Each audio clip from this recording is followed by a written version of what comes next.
इस वक्त हमारे साथ यूजीसी के चेयरमैन एम जगादेश कुमार हैं। सर, एडमिशन प्रक्रिया को लेकर क्या कुछ फैसला यूजीसी ने लिया है?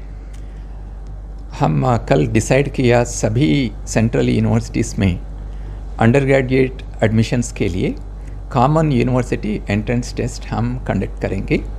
ये टेस्ट हम जुलाई फर्स्ट वीक में कंडक्ट करेंगे। इसी साल से 2022-23 सभी यूजी एडमिशन्स जो सेंट्रल यूनिवर्सिटीज़ में होगा इनको CUET कंपलसरी है।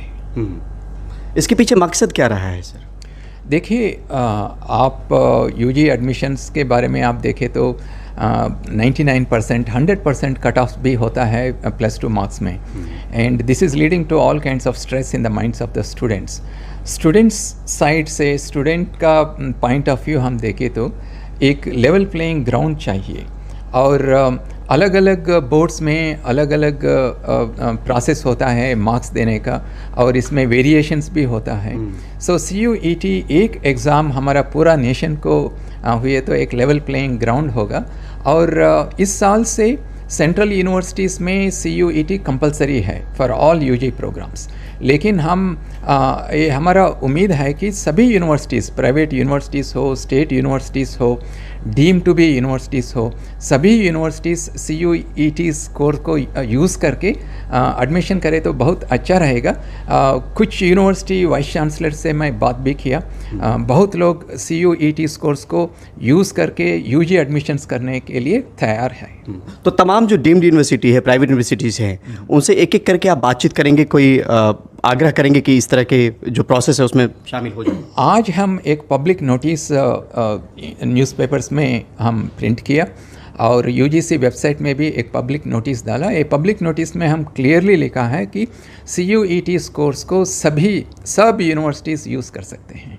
सर, ये भी कहा गया है इसमें जो खबरें आई हैं कि जो 12th का परसेंटेज है उसका वेटेज भी चाहें तो यूनिवर्सिटी कुछ रख सकते हैं। इसको लेकर कोई चीज़ें क्लियर है? देखिए, 2 चीज़ हम यूज़ कर सकते हैं यूजी एडमिशन के लिए। एक तो CUET स्कोर, और एडमिशन लेने के लिए हर एक यूनिवर्सिटी इनका परसेंटेज ऑफ मार्क्स फिक्स कर सकते हैं।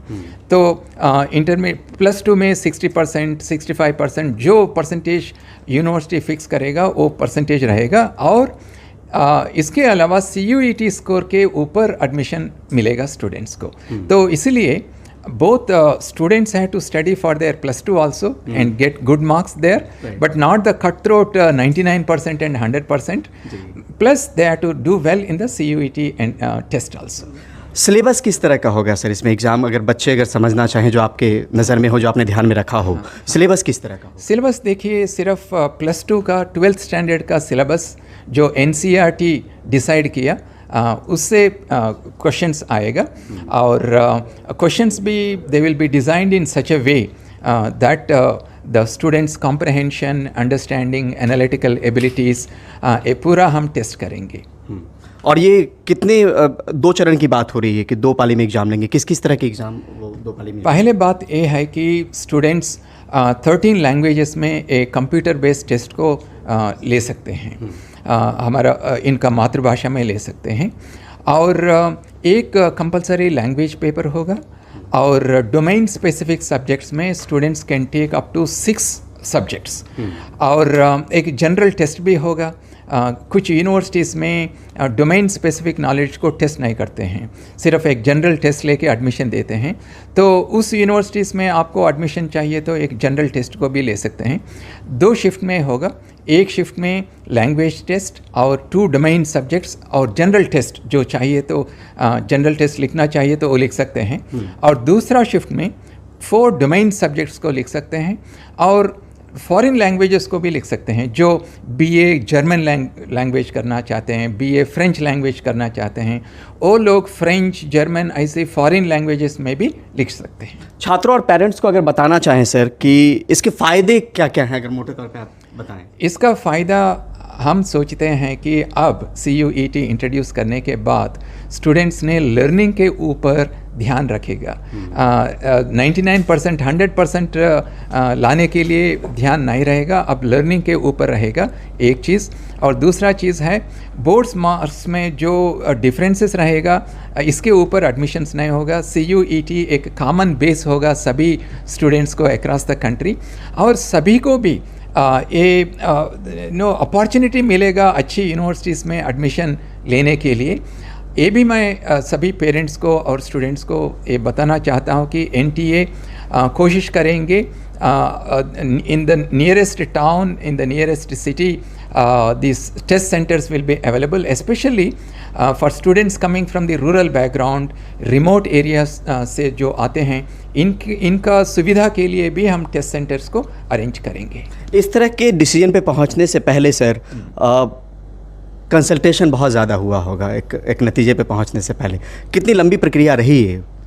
ये तो पिछले 6 महीनों से हम ये प्रक्रिया शुरू किया। पहले एक कमिटी को बना दिया, वो कमिटी रिकमेंडेशंस लाया, ये पूरा रिकमेंडेशंस को हम UGC वेबसाइट में डाल के स्टेक होल्डर से फीडबैक भी लिया। ये पूरा करने के बाद ही हम CUET के ऊपर हम फैसला लिया, निर्णय लिया। हमेशा हम UGC में ये करना चाहते हैं, स्टेक होल्डर से फीडबैक और सजेशंस लेके इनको इनकॉर्पोरेट करके हम करना चाहते हैं। So that is the reason why in CUET also we have incorporated the suggestions from the stakeholders, and the kind of feedback I am getting from across the country, there is a positive feeling, there is a kind of relaxation that I don't have to really get 100% 99% in +2. I can just study the NCERT syllabus of 12th standard and attempt the CUET not in 1 or 2. I can attempt up to 6 domain subjects. तो मेरा choice भी बढ़ जाएगा। अब मैं अलग अलग universities को भी अप्लाई कर सकता हूँ in different programmes. So from the point of the students I think it is a very very positive development for the students. Reservation को लेके क्या कहेंगे सर? जिस जगह पे रिजर्वेशन होगा वहाँ पे क्या इस प्रक्रिया से कोई दिक्कत है? हाँ, देखिए जो कॉन्स्टिट्यूशनल रिजर्वेशंस है SC ST OBC EWS वो तो रहेगा, और कुछ यूनिवर्सिटीज़ में माइनॉरिटी इंस्टीट्यूशंस हो और कुछ यूनिवर्सिटीज़ में लोकल स्टूडेंट्स को रिजर्वेशन होता है, ये रिजर्वेशंस ऐसे रहेगा, इसमें कोई चेंज नहीं होगा। लेकिन ये हम कह रहे हैं कि जो रिजर्वेशंस से आएगा, कुछ लोकल स्टूडेंट्स हो, माइनॉरिटी स्टूडेंट्स हो, जैसा विश्व भारती यूनिवर्सिटी में इनका स्कूल्स है 2 स्कूल्स, वो स्कूल्स का स्टूडेंट्स जब +2 कंप्लीट करने के बाद ऑटोमेटिकली इनको विश्व भारती यूनिवर्सिटी में एडमिशन मिलेगा। अब हम कह रहे हैं वो स्टूडेंट्स को भी आप CUET में परीक्षा लेके CUET स्कोर्स सबमिट करके एडमिशन करना है इनको भी, और जनरल स्टूडेंट्स को तो CUET कंपलसरी है। जो एडमिशन प्रोसेस अभी है सभी यूनिवर्सिटीज़ में, सेंट्रल यूनिवर्सिटीज़ में, इसमें कोई फ़र्क नहीं पड़ेगा। अच्छा, आखिरी सवाल सर, जो वेटेज की बात कह रहे हैं 12th के मार्क्स की, वो यूनिवर्सिटी पे आपने छोड़ दिया है कि वो रखना चाहे तो रखें, ना रखना चाहे तो ना रखें? नहीं रखना चाहे तो नहीं रखना, तो ये यूनिवर्सिटी का निर्णय लेना है। एक सवाल और सर, ये मल्टीपल चॉइस होगा क्या? सवाल जो मल्टीपल चॉइस होगा और कंप्यूटर बेस्ड टेस्ट होगा, इसमें कोई दिक्कत नहीं होगा। सिर्फ आप माउस यूज़ करके, पेपर पेंसिल यूज़ करके, सॉल्व करके, माउस यूज़ करके आप जो राइट आंसर है इसको चूज़ करना है। बहुत बहुत शुक्रिया हमसे बात करने के लिए। नई दिल्ली से परिमल कुमार, NDTV इंडिया।